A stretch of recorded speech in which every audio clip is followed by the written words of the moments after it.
Right now at 5, for the first time, we are seeing body camera video that shows the deadly shooting of a wanted man during a traffic stop on Milwaukee's South Side. 48-year-old Mario Hobson was shot and killed by officers back in August when they pulled him over near 10th and Burnham. Police say Hobson came out of his car with a gun.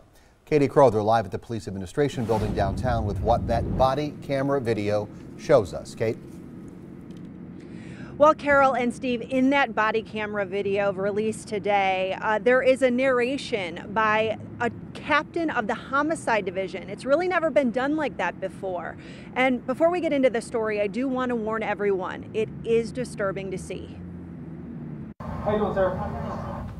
Captain Joseph McClin shares that Mario Hobson was in the front passenger seat. Hobson then proceeded to slide over as if he were exiting via the driver's door, but then disregarded the officer's direction and proceeded to drive off in the vehicle. A chase ensued, but Hobson got away. 2 hours later, a tip came in that he was at 10th and Burnham. Officers noticed a Jeep with 2 women in the front seat. An officer observed 2 small children seated in the back seat. That officer then noticed Hobson sitting in the rear passenger seat behind the driver. You can see that officer alerting his partner and calling for backup. Come back to the house, come back to the house now. They force the back seat door open and notice Hobson is holding a gun, threatening to kill himself. Hobson exited the rear passenger door with a handgun and stood in the doorway of the vehicle as officers disengaged and attempted to seek cover. Hobson can be seen taking a step toward officers, then shooting himself as those officers also fired their weapons.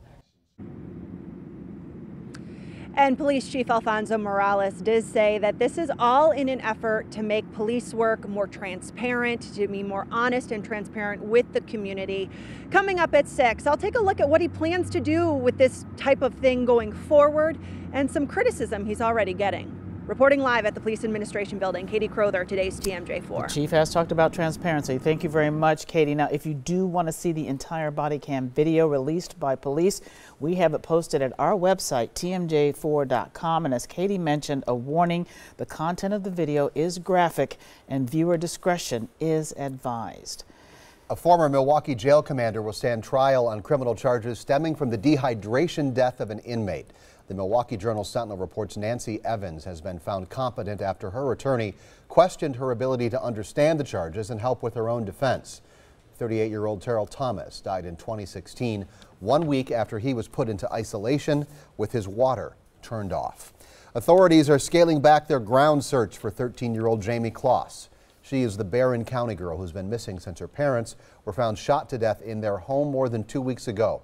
The sheriff says while the case remains a top priority, fewer tips are now coming in, so authorities are scaling back from a round-the-clock operation. Well, this time tomorrow, Milwaukee's new streetcar system, the HOP, will be up and running. Businesses along the route are welcoming the way for new customers to arrive. Our Tom Durian is live in downtown Milwaukee with a look at where the HOP will take you. Tom. Yeah, well, Carol, right now, as the route sits just over 2 miles, there are 18 of these stops all around downtown Milwaukee. Really, this is going to be advantageous for the folks that live on the east side to get into downtown Milwaukee, but for others, they'll be able to leave their cars behind. The easier you make it for people to get to where they want to go, the better off the city is as a whole. Just outside the Milwaukee Public Market sits an M-Line stop for the Milwaukee HOP. While the trains pass by on their final test before opening to the public Friday, inside, businesses are getting ready for the potential of new customers. It's right here next to us, and I think that's a great way for people to get around. It's also a great way to tap into the visitor market who may stay at hotels along the route. There are a lot of customers who come here either for conventions or other business trips or vacation. And just down the tracks, one of the more versatile stops at the end of the Milwaukee HOP line is the Milwaukee Intermodal Station. Jump on an Amtrak train here, head to Chicago or beyond. This will help us with some of our business to and from Chicago and Milwaukee. There are people who actually live in both places. There are certainly people who work at one end or the other. Anything that helps bring people to our stations is good stuff for us. Or jump on a bus and go really anywhere in the country. For the businesses that endured the construction of the HOP, while adding the track to many streets took away parking, business owners believe the trade-off is worth it. The amount of people that the HOP can carry is way more than the couple of parking spaces that we've lost. And you can see here at Cathedral Square in downtown Milwaukee, they've got the tent set up for all the grand hoppening celebrations, as they call that tomorrow. That'll be at noon. The hop is free to ride for the first year. They do tell us, though, this weekend they expect a lot of crowds. People come down to ride this in many other cities when the streetcars open, so they're expecting lines here on the platforms. Reporting live in downtown Milwaukee, Tom During, today's TMJ4. Free is good. Thank you, Tom. And for everything you need for the launch of the hop, including the entire schedule for the opening weekend, head to tmj4.com/links. It's an historic day here at the building we lovingly call Radio City. ESPN Milwaukee has left its downtown studios and has now set up shop here in our building as 94.5 ESPN FM.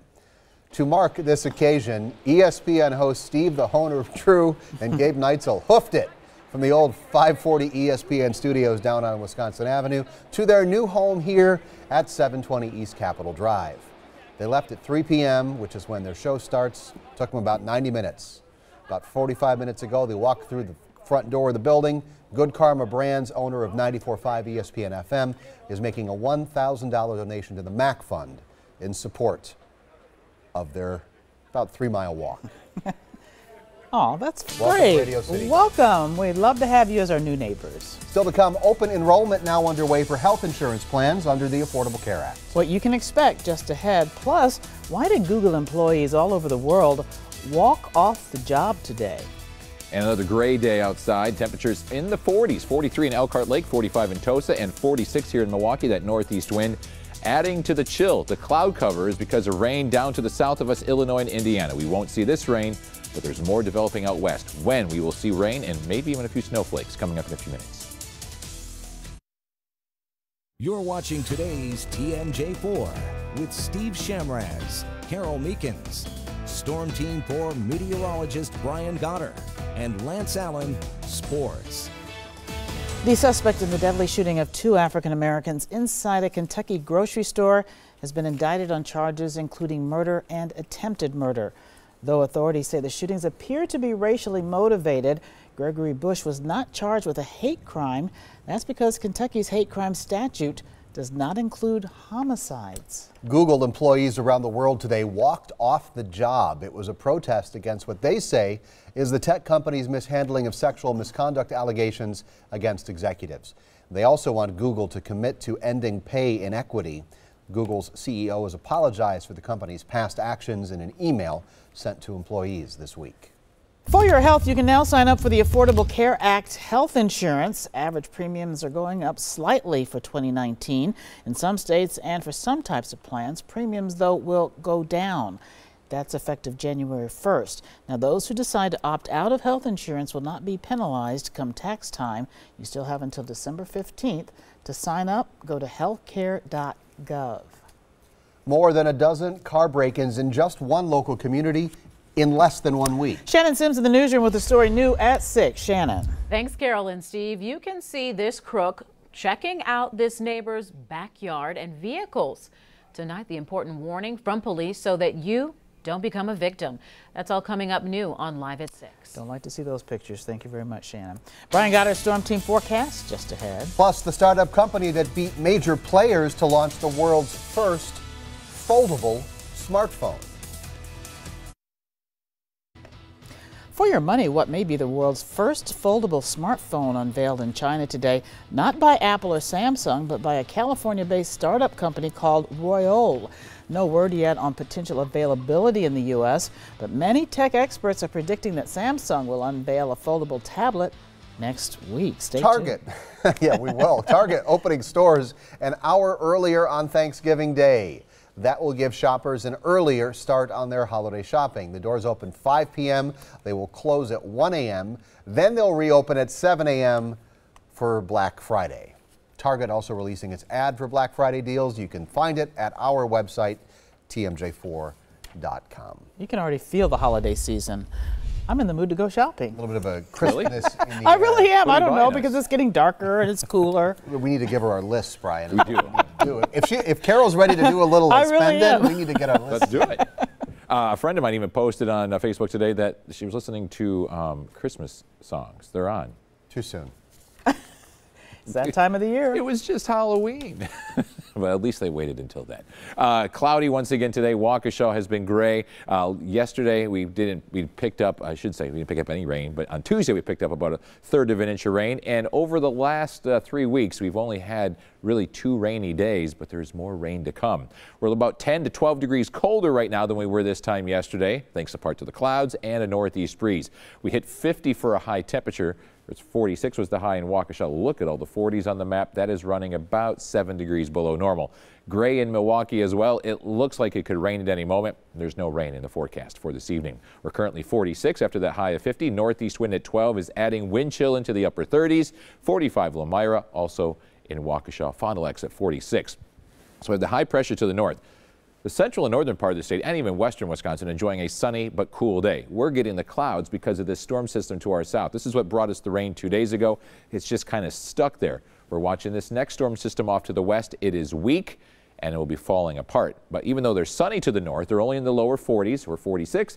La Crosse at 52. Tomorrow morning, 36 in Milwaukee, a cold start with a light northwest breeze, getting down to the freezing mark inland, and there could be a little bit of frost in some of those protected low-lying areas. So once again, we stay cloudy tonight. That storm system finally moves out of here. That one I showed you to the west, that moves into Iowa for tomorrow and quickly weakens. You can see there's hardly any precipitation with it. The next one behind that, bringing snow to the Dakotas. For us, it will bring rain by Saturday night. Saturday during the day, another cloudy day, but it will be dry. Saturday night and Sunday, rainy, and Sunday looks to be windy as well. We should pick up